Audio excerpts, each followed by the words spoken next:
For a long time, I believed the hardest thing I would ever have to do for my daughter was leave her behind when my country called. My name is Rosalind Vance, and before this happened, I believed I understood the people I trusted and the life I had built. I was wrong. The hardest thing was finding out, halfway around the world, that my ex-husband had quietly tried to take her from me while I was deployed, and that he had done it in a way that made me look like the problem. I still remember exactly where I was when I found out. It was late evening in my tented quarters, the kind of hour when the base had mostly gone quiet, and the heat from the day still lingered in the air like a held breath. My laptop was open to a half-finished logistics report I had been trying to complete before my next convoy rotation. I had been in uniform since before dawn, and the only thing I wanted after dinner was 15 minutes of silence and maybe a weak cup of coffee that tasted like it had given up on life. Instead, my phone lit up with a message from a fellow service member back home, a corporal named Jenny, who had known me for years and understood that even a simple text from her usually meant something worth dropping everything for. The message read, "Did you see this? I think this might be about you." Below it was a link to a local news article. That was enough to make my stomach tighten, but not enough for me to understand what was coming. I tapped the link and waited for the page to load while the generator outside hummed faintly through the walls. The article was short, the kind of tiny local piece that would normally have meant nothing to anyone outside a few neighborhoods and a courthouse calendar. It mentioned a custody hearing involving a deployed service member. It mentioned a 7-year-old daughter. It mentioned a father seeking sole custody because the mother was unavailable due to military obligations. And as I read, I felt the room tilt beneath me. My daughter was 7. My ex-husband, Callum, lived in our town. The article mentioned a little girl named Nadia. My daughter was Nadia. I read the lines again because my brain refused to accept the first pass. Then I read them a third time, slower, looking for some detail that would prove it was just a coincidence. But the name of the town was right. The age was right. The father's occupation matched Callum's job at a regional supply company. Even the courthouse matched the one where our divorce had been finalized 2 years earlier. This was about my child, and I had not been told. There are moments when time doesn't exactly stop, but it changes shape. I could still hear the murmur of voices outside. I could still smell dust and dry fabric and the plastic tang of my office chair. But inside my head, everything had narrowed to a single burning point. Callum had filed something in court about Nadia, without me, while I was deployed. I called Jenny back immediately, but the line was bad, and she could only tell me what she knew. A friend of hers had seen the article in a local paper and forwarded it because the details sounded familiar. There had apparently been a hearing. The piece did not say the outcome, only that the father had argued the child's stability was at risk because the mother was overseas for an extended military assignment. I sat there for a long time after I hung up, staring at the article until the words blurred. My first instinct was to call Callum and tear into him so hard the whole base could probably hear me. My second instinct was to call Nadia, even though I knew it was not her fault, and she probably wouldn't even understand what was happening. My third instinct, the one that finally won, was smaller and colder and much more useful. Do not react until you know the legal status of this, because if he has done something crooked, he has probably planned for me to be emotional. I was an Army logistics officer. I understood planning. I understood contingencies. I understood what it meant when somebody used a small opening to move a big piece. So I closed the article, took a breath, and went straight to my unit's legal assistance office. The office was a cramped modular building with fluorescent lights that made every face look slightly pale and every coffee stain look historic. The Judge Advocate General officer on duty was a major named Ellen Price, a woman with a practical haircut, a stack of files on her desk, and the kind of steady voice people use when they know panic is already doing enough damage on its own. I told her everything in one rush. The article, the names, the timing, the fact that I had not received a single notice through the mail channel we normally used when I was deployed, the fact that Callum and I had been sharing joint custody peacefully for 2 years, the fact that he had always handled Nadia well when I was away on training or temporary duty. I expected her to tell me that custody was a civilian matter, and there was nothing the Army could do.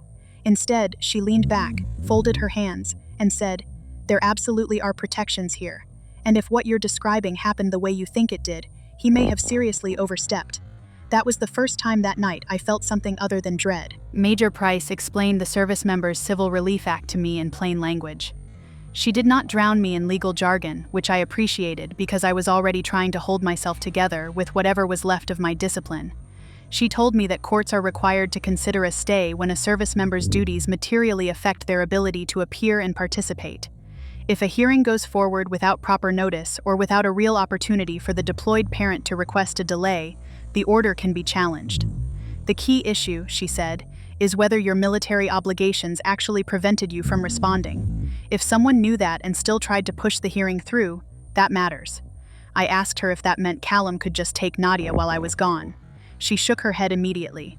Not lawfully, not if the facts are what you're saying they are. I remember gripping the edge of the desk so hard my knuckles hurt.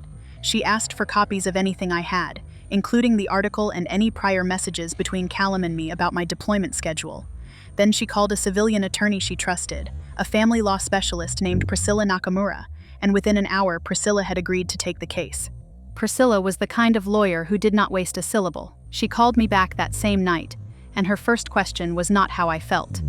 It was, "Do you know whether the hearing was noticed to your deployment address or to some old address?" I told her I didn't know, because I hadn't seen the file. "Then we start there," she said. For the next 2 days, while I was still doing my actual job and trying not to let any of this show on my face, Priscilla pulled the court records. When she called me back, her tone was calm, but that calmness had an edge that told me she had already found something ugly. Callum had listed my deployment mailing address in the filing. Technically, that meant he could claim notice had been sent, but that was only half the story. He had scheduled the hearing during a 2-week period he knew, from a conversation we had months earlier, would be a communications blackout for my unit. I remember closing my eyes when she said that. Months earlier, before the deployment turned serious and before any of this betrayal existed, I had told Callum about the likely blackout window. Nothing classified, nothing sensitive beyond the fact that our unit would have limited satellite access during a specific phase of mission operations. At the time, I had told him because Nadia liked to know when she could expect my calls. He had nodded, asked a few careful questions, and acted sympathetic. Now I understood why he had been so interested. He had been collecting my vulnerability like a person collecting keys. Priscilla said she believed the timing was deliberate, not accidental. If I could not receive messages or call the court in time, a hearing could move forward while technically looking legitimate on paper. To anyone skimming the file, it would appear that notice had been sent, but the whole point of the Service Members Civil Relief Act was to stop exactly that kind of ambush. I could hear the controlled anger in Priscilla's voice when she said, "It looks like he tried to create a paper trail that would make him seem compliant while counting on the fact that you couldn't realistically defend yourself." I stared at the sand-colored wall in front of me and tried to absorb that. Then she added the detail that made my anger sharpen into something colder. Callum's petition did not actually focus on Nadia's well-being, at least, not in any genuine way. His main motivation, as reflected in the exhibits, was a new job opportunity in another state. He wanted to move. The new position paid more, came with better hours, and would mean a fresh start for him. But because we shared joint custody, moving Nadia across state lines was not something he could just decide to do on his own. He needed my consent or a court order. If he obtained sole custody, the obstacle disappeared. So the custody petition was not about Nadia's safety, it was a shortcut. He had wrapped his personal relocation plan in the language of concern, and hoped the court would let him carry it through while I was too far away to stop him. I asked Priscilla whether he had included any evidence that I was unfit. "Very little," she said. "A few general statements about disruption. The argument is thin. What gives it any traction at all is your deployment status. He's trying to convert service into instability. That hit harder than I expected. I had spent over a decade building a career around discipline, accountability, and service, and now my military record was being used as if it were evidence that I could not parent my own child. The next 4 days were some of the longest of my life. I still had to function. That was the part people who have never served often do not understand. No matter what is happening in your private life, the mission still moves. The trucks still need to be loaded. Fuel still needs to be accounted for. Comms still need to be checked. There are people depending on you who cannot afford for you to drift off inside your own head. So I kept moving. I reviewed inventory tallies. I coordinated supply schedules. I answered questions from junior soldiers who had no idea that my personal life was currently on fire. I attended a morning briefing where an officer talked about route updates and fuel allocation, while all I could think about was a courtroom back home and a little girl who might have been told her mother did not care enough to show up. I almost lost it at lunch one day when somebody at the table joked about parents who pick work over family. It was the kind of lazy comment people make without thinking, and under normal circumstances I would have let it go. That day it landed like a physical blow. I got up, took my tray, and left before anybody could see how hard my hands were shaking. Later that afternoon, Major Price checked in on me. She didn't ask if I was okay. She already knew the answer.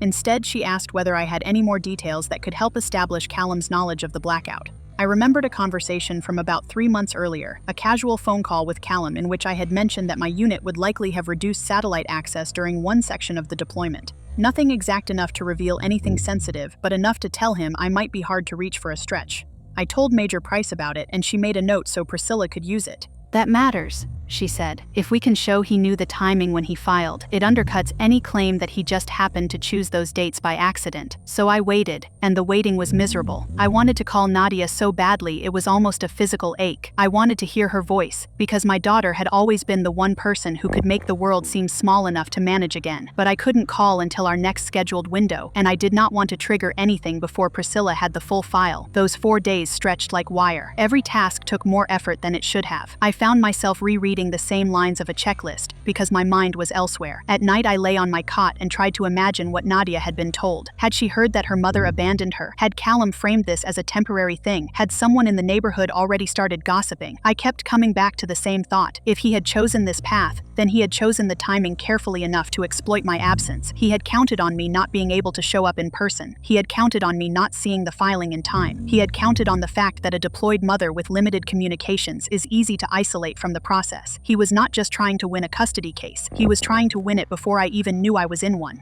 When the satellite call finally came, I was in a small communications room with one flickering light and a chair that dug into my back. I had been nervous all day, but nothing prepared me for the sound of Nadia's voice through the speaker.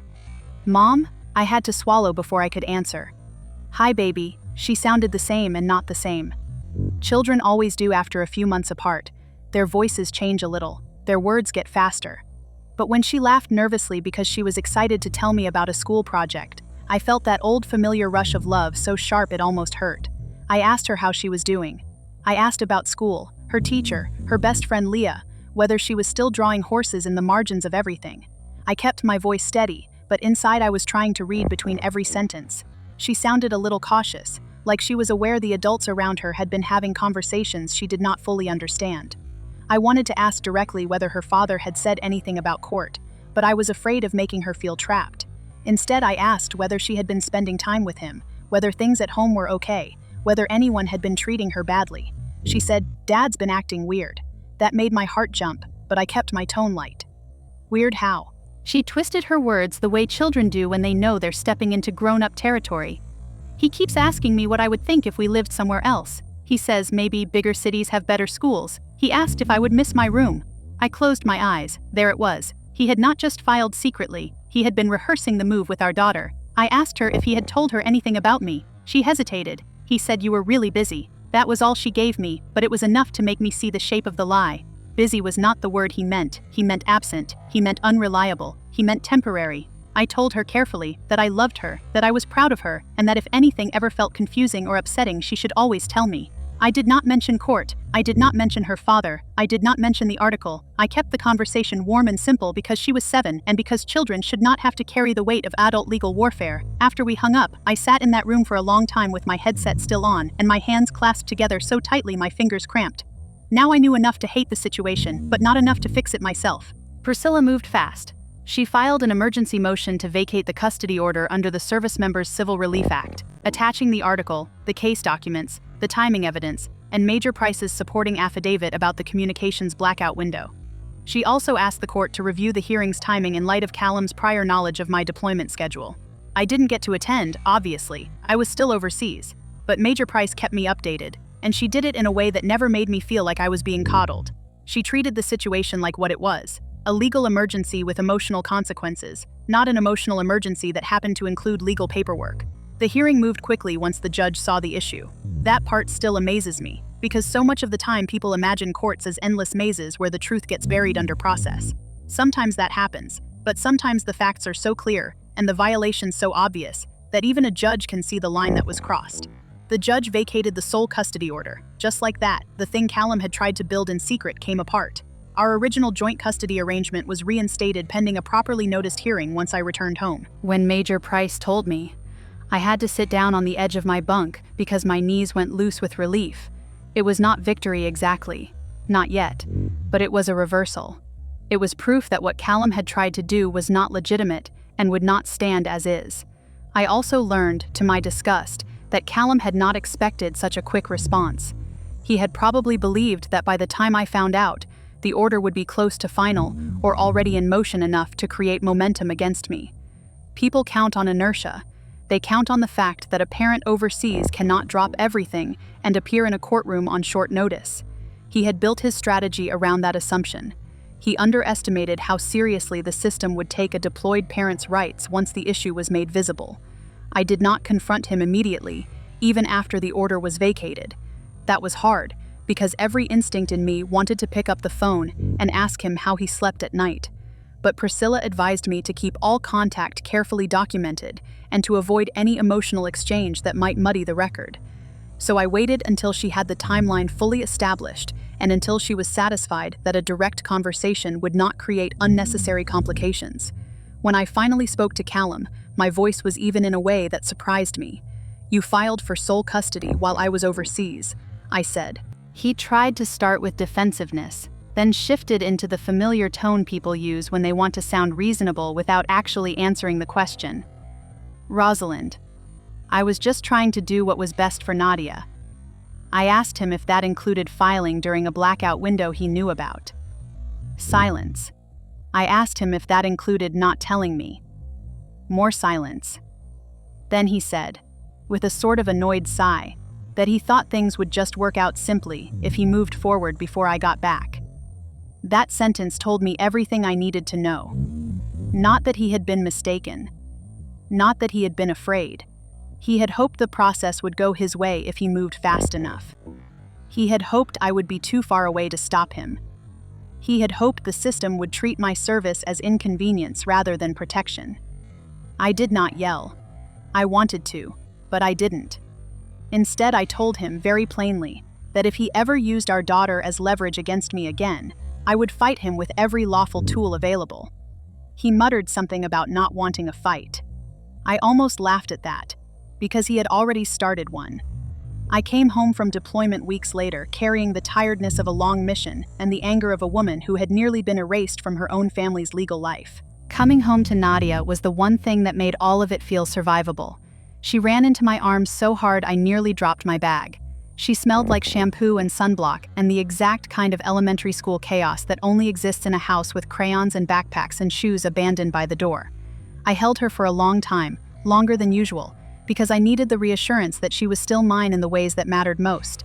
But the problem was not solved. The emergency order had only put the case back on the proper track. There still had to be a full hearing, with notice, with evidence, with both sides present, and with no tricks hiding in the margins. Priscilla prepared for that hearing with the kind of intensity that makes you grateful to be on the right side of her. We went through every piece of the original petition. She asked me to reconstruct the timeline from memory, down to the dates I had told Callum about the communications blackout and the way our parenting schedule had worked before deployment.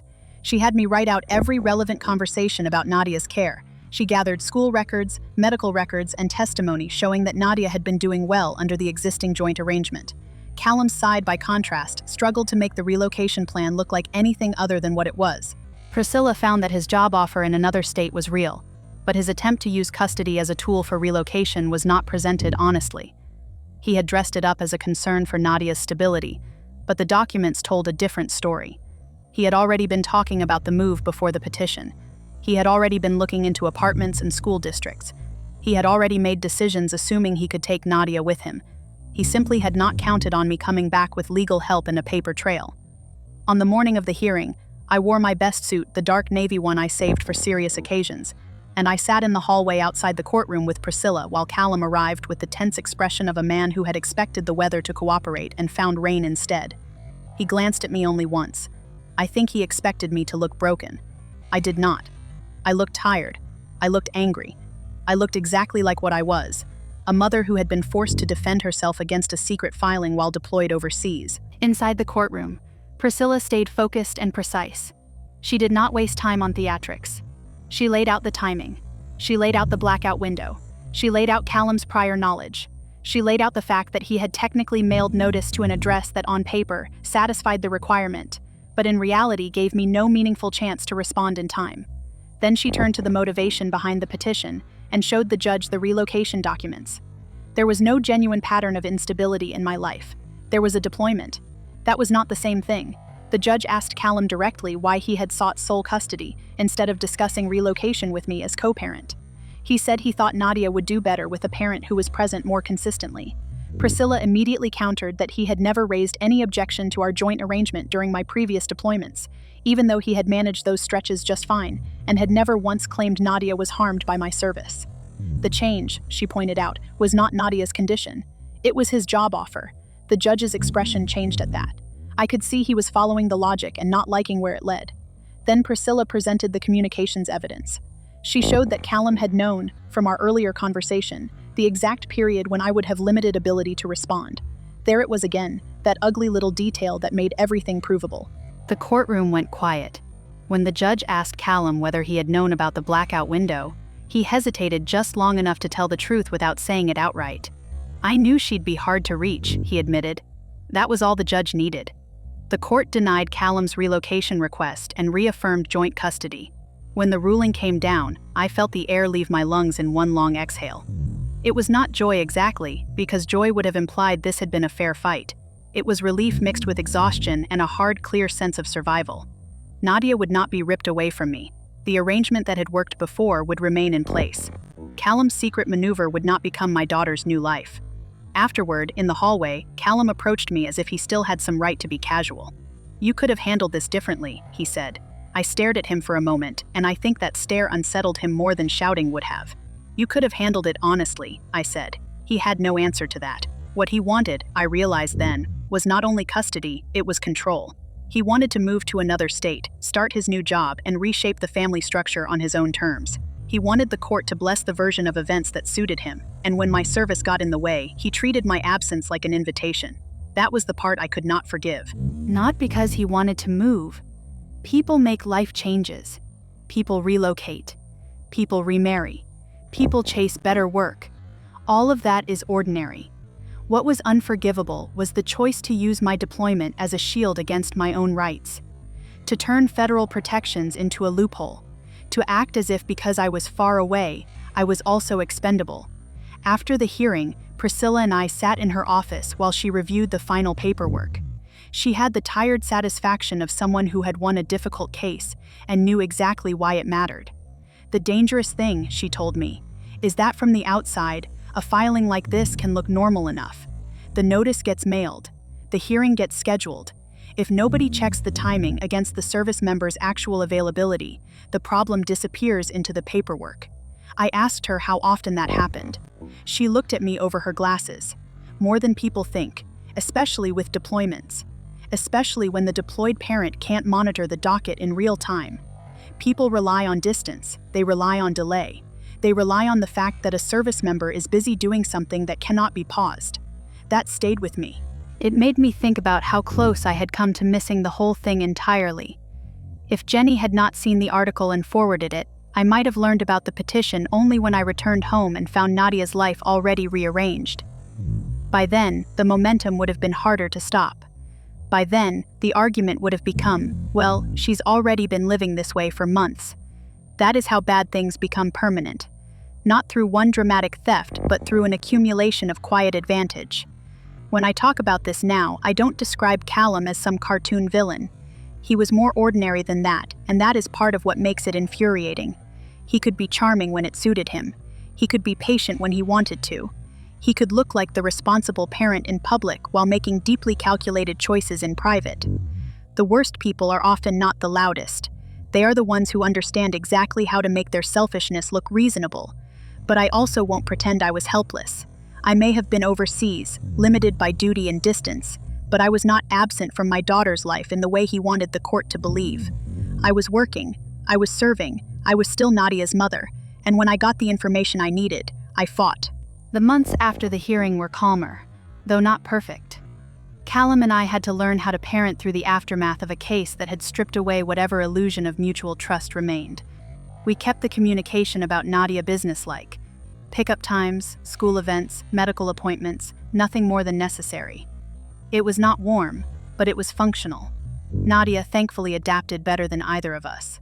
Children are resilient in ways that can be both wonderful and heartbreaking. She did not need the whole legal story. She just needed to know that both her parents would still be there. I made sure of that. I attended her school concerts. I showed up at soccer games. I helped with homework at the kitchen table while she colored the margins of her worksheets with little stars and crooked rainbows.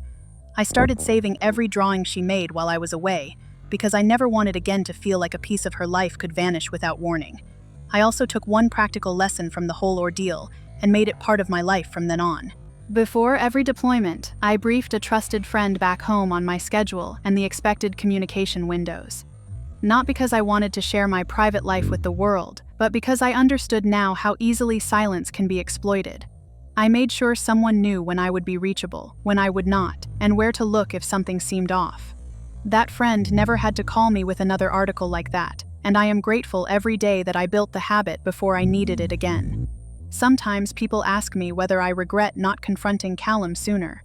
The honest answer is that I regret the whole situation. I regret the trust I gave him. I regret that he knew enough about my schedule to use it against me. I regret that he chose a legal shortcut over an honest conversation. But I do not regret taking the legal path first. If I had gone to him in anger immediately, he would have had time to spin the story, to soften the paper trail, to make it seem like I was emotional and he was simply concerned. That is what people like him count on. They expect the injured party to react in the most visible way possible. Instead, I did what my training had taught me to do when the stakes were high and the information incomplete. I assessed. I verified. I used the system that existed to protect me. That system did work, but only because someone recognized the signs and moved fast. The one detail I return to most often is that forwarded news article. It feels absurd that a tiny local mention, buried in a small paper that most people would never open, was the thing that saved my custody arrangement. But that is how real life often works. Justice does not always arrive through grand gestures. Sometimes it comes in the form of a forwarded link from a friend who notices your daughter's age in a sentence and thinks, "Wait, that sounds like Rosalind." If Jenny had ignored that article, if she had assumed it was someone else, if Major Price had dismissed my panic as an ordinary family dispute, if Priscilla had not cared enough to dig through the case file, the outcome might have been very different. That is what scares me. Not just that Callum tried it, but that he nearly got away with it. And yet I also know this. The moment he decided to weaponize my deployment, he revealed himself. A man who genuinely puts his child first does not treat the mother's service as a convenient opening. He does not schedule a hearing in a known blackout. He does not hope the other parent will be too far away to defend herself. He does not conceal a relocation motive behind a claim of instability. He does not do any of that. Callum did, and because he did, he lost the moral ground he thought he had and the legal advantage he tried to manufacture. Nadia and I are fine now. Better than fine, if I'm honest.